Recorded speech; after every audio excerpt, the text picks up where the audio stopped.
Hello' guys, আপোনাক স্বাগতম জনাইছোঁ আমাৰ ইউটিউব অনলাইনৰ আজিৰ নতুন ভিডিঅ'লৈ। তো গাইজ, যদি আপুনি PM কিষাণৰ হিতাধিকাৰী তেন্তে এইটো ভিডিঅ' অকল আপোনাৰ বাবে হ'বলৈকে আছে। কাৰণ যদি আপুনি PM কিষাণৰ হিতাধিকাৰী তেন্তে আপোনালৈ অতি সোনকালে 22 নম্বৰ যি কিস্তি, এই 22 নম্বৰ কিস্তিৰ টকাটো কিন্তু আপোনালোকে বেংক একাউণ্টত লাভ কৰিব। চ' কোনসকলে লাভ কৰিব, কোনসকলে লাভ নকৰে, কি কি ডকুমেণ্টছ লাগিব, KYC কৰিব লাগিব নেকি, বাকী সম্পূৰ্ণ সবিশেষ এইটো ভিডিঅ'ৰ জৰিয়তে জনাবলৈ গৈ আছোঁ। চ' ভিডিঅ'টো অলপ স্কিপ নকৰি সম্পূৰ্ণ শেষলৈ চাই থাকিব। যদি আপুনি এতিয়ালৈকে আমাৰ চেনেলটো ছাবস্ক্ৰাইব কৰা নাই, চ' চেনেলটো ছাবস্ক্ৰাইব কৰি দি কাষত থকা বেল আইকনটোও বজাই ৰাখিব।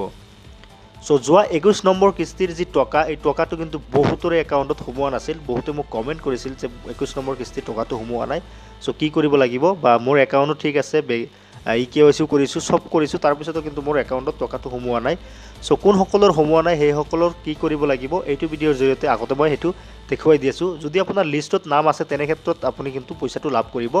লিষ্টত নাম আছেনে নাই, যদি আপোনাৰ নাম কৰ্তন কৰা হৈছে তেনে ক্ষেত্ৰত কিন্তু আপুনি টকাটো লাভ নকৰে। মই প্ৰথমতে ৱেবছাইটৰ পৰা যিখন লিষ্ট আছে সেই লিষ্টখন ডাউনলোড কৰি আপোনালোকক দেখুৱাই দি আছোঁ আপোনালোকৰ লিষ্টত নাম আছেনে নাই। চ' এইটো চেক কৰিবলৈ হ'লে আপোনালোকে যিকোনো এটা ব্ৰাউজাৰ অ'পেন কৰিব। অ'পেন কৰাৰ পাছত আপুনি চিম্পলি চাৰ্চ কৰিব PM Kisan. Just PM Kisan এনেকৈ লিখি দি চাৰ্চ কৰি দিব। যেতিয়া আপুনি PM কিষাণ লিখি চাৰ্চ কৰি দিব, PM কিষাণ লিখি দিয়াৰ চাৰ্চ কৰাৰ পাছত ইয়াতে দেখা পাইছে PM কিষাণ সন্মান নিধি। জাষ্ট ইয়াতে PM কিষাণৰ অফিচিয়েল ৱেবছাইটত PM কিষাণৰ সন্মান নিধিৰ অপশ্যনটো আহি গৈছে। জাষ্ট ইয়াতে ক্লিক কৰি দিব। ইয়াতে ক্লিক কৰাৰ পাছত আপোনালোকে PM কিষাণৰ অফিচিয়েল যিখন ৱেবছাইট সেই ৱেবছাইটটোত ৰিডাইৰেক্ট কৰিব বা আপোনাক ৱেবছাইটলৈ লৈ আহিব। অহাৰ পাছত মই প্ৰথমতে আপোনালোকক বেনিফিচিয়াৰী লিষ্টটো দেখুৱাই দি আছোঁ। তাৰপিছত আপোনালোকৰ ৰেজিষ্ট্ৰেশ্যনত গৈ কিনে আপোনাৰ ৰেজিষ্ট্ৰেশ্যন নম্বৰটো ওলাই কিনে আপোনাৰ একাউণ্টত কি হৈ আছে আপুনি সেইটো মই চেক কৰাই দেখুৱাই দিম। চ' ইয়াতে দেখা পাইছে প্ৰথমতে বেনিফিচিয়াৰী লিষ্ট। জাষ্ট আপোনালোকে বেনিফিচিয়াৰী লিষ্ট অপশ্যনত গৈ কিনে এই বেনিফিচিয়াৰী লিষ্টখন ডাউনলোড কৰিব লাগিব। জাষ্ট মই বেনিফিচিয়াৰী লিষ্টত ক্লিক কৰি দিছোঁ। চ' বেনিফিচিয়াৰী লিষ্টত ক্লিক কৰি দিয়াৰ পাছত ইয়াতে দেখা পাইছে ষ্টেট, ইয়াতে দেখা পাইছে ডিষ্ট্ৰিক্ট, ইয়াতে চাব ডিষ্ট্ৰিক্ট, ইয়াতে ব্লক। জাষ্ট এইখিনি আপোনালোকে চিলেকশ্যন কৰি দিব। তাৰপিছত ইয়াতে আপোনাৰ ভিলেজ নেমখন চিলেকশ্যন কৰি দিব লাগিব। চ' মই প্ৰথমে আছাম চিলেক্ট কৰি দিছোঁ। চিলেক্ট কৰি দিয়াৰ পাছত ইয়াৰ পৰা মই কামৰূপটো চিলেক্ট কৰি দিছোঁ। তাৰপিছত মই ৰেণ্ডমলি এটা চিলেক্ট কৰি দিছোঁ, যোনটো হয় আপোনালোকৰ সেইটো মই চিলেকশ্যন কৰি দিব।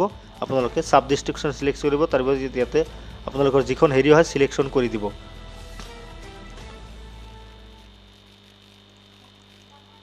চ' ভিলেজ নেমখন চিলেক্ট কৰি দিয়াৰ পাছত ইয়াতে দেখা পাইছে এটা অপশ্যন গেট ৰিপৰ্ট। ইয়াতে এটা অপশ্যন দেখা পাব গেট ৰিপৰ্ট অপশ্যন। এই গেট ৰিপৰ্ট অপশ্যনত ক্লিক কৰিব লাগিব। যেতিয়া আপুনি গেট ৰিপৰ্ট অপশ্যনত ক্লিক কৰিব, গেট ৰিপৰ্ট অপশ্যনত ক্লিক কৰি দিয়াৰ পাছত ইয়াতে মই ভিলেজ নেমটো হোৱা নাই। চ' ইয়াৰ পৰা আপোনালোকৰ ভিলেজ নেমটো চিলেকশ্যন কৰি তাৰপিছত ইয়াতে দেখা পাইছে গেট ৰিপৰ্ট অপশ্যনত ক্লিক কৰিব লাগিব। যেতিয়া আপুনি গেট ৰিপৰ্ট অপশ্যনত ক্লিক কৰিব, আপোনালোকৰ যিখন গাঁৱত যিমান কেইজন মানুহে PM কিষাণ লাভ কৰে তেনে ক্ষেত্ৰত সেই গোটেইখিনি মানুহৰ নাম কিন্তু ইয়াতে শ্ব' কৰিব বা এই লিষ্টত শ্ব' কৰিব। যদি আপোনাৰ নামটো শ্ব' নকৰে তেনে ক্ষেত্ৰত তলফালে এটা অপশ্যন দেখা পাব 1 2 3 এনেকৈ গৈ থাকিব। আপোনাৰ নামটো এটা সময়ত কিন্তু ওলাই পৰিব। চ' এইটো লিষ্টত যদি আপোনাৰ নাম আছে তেনে ক্ষেত্ৰত কিন্তু আপুনি পইচাটো লাভ কৰিবই কৰিব। যদি আপোনাৰ কিবা একাউণ্টত কিবা প্ৰব্লেম হৈ আছে তেনে ক্ষেত্ৰত মই সেইটো দেখুৱাই দি আছোঁ।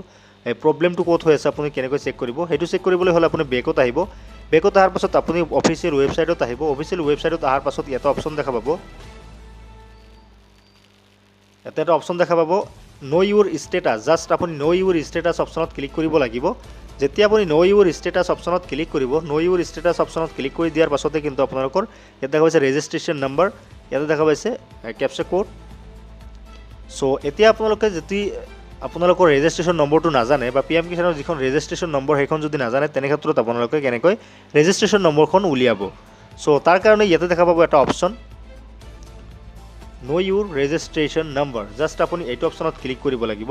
যেতিয়া আপুনি এইটো অপশ্যনত ক্লিক কৰি দিব, এইটো অপশ্যনত ক্লিক কৰি দিয়াৰ পাছতে কিন্তু আপোনালোকৰ এনেকৈ এটা অপশ্যন খোল খাব। ইয়াত দেখা পাইছে মোবাইল নম্বৰ, ইয়াত দেখা পাইছে আধাৰ নম্বৰ। যদি আপুনি মোবাইল নম্বৰৰ সহায়ত আপুনি ৰেজিষ্ট্ৰেশ্যন নম্বৰটো উলিয়াব বিচাৰিছে তেনে ক্ষেত্ৰতো পাৰিব। যদি আপুনি আধাৰ নম্বৰৰ সহায়ত উলিয়াব বিচাৰিছে তেনে ক্ষেত্ৰত কিন্তু আপুনি সেইটোও উলিয়াব পাৰিব। জাষ্ট ইয়াতে আপোনালোকৰ যদি আপুনি মোবাইল নম্বৰৰ সহায়ত উলিয়াব খুজিছে তেনে ক্ষেত্ৰত ইয়াতে টিক কৰি দিব, আৰু যদি আধাৰ নম্বৰৰ সহায়ত উলিয়াব খুজিছে তেনে ক্ষেত্ৰত আধাৰত টিক কৰি দিব। দিয়াৰ পাছত চ' মই মোবাইল নম্বৰটো দি দিছোঁ। মোবাইল নম্বৰটো দিয়াৰ পাছত ইয়াতে আপোনালোকৰ মোবাইল নম্বৰটো এণ্টাৰ কৰিব লাগিব। চ' মই মোবাইল নম্বৰটো এণ্টাৰ কৰি দেখুৱাই দি আছোঁ। সো মই কেপচা কোডটো ফিল কৰি দিছোঁ কেপচা কোডটো ফিল কৰি দিয়াৰ পাছত দেখা পাইছে get OTP option get OTP অপশ্যনত ক্লিক কৰি দিয়াৰ পাছতে কিন্তু আপোনালোকৰ যিখন OTP এই OTPটো কিন্তু মোবাইলত আহি যাব আপোনাৰ যিখন ৰেজিষ্টাৰ মোবাইল নম্বৰ আছে এই মোবাইলত কিন্তু আপোনালোকৰ OTP আহি যাব সো মই OTPটো এতিয়া এণ্টাৰ কৰি দিছোঁ মোৰ OTPটো আহি গ'ল অলৰেডি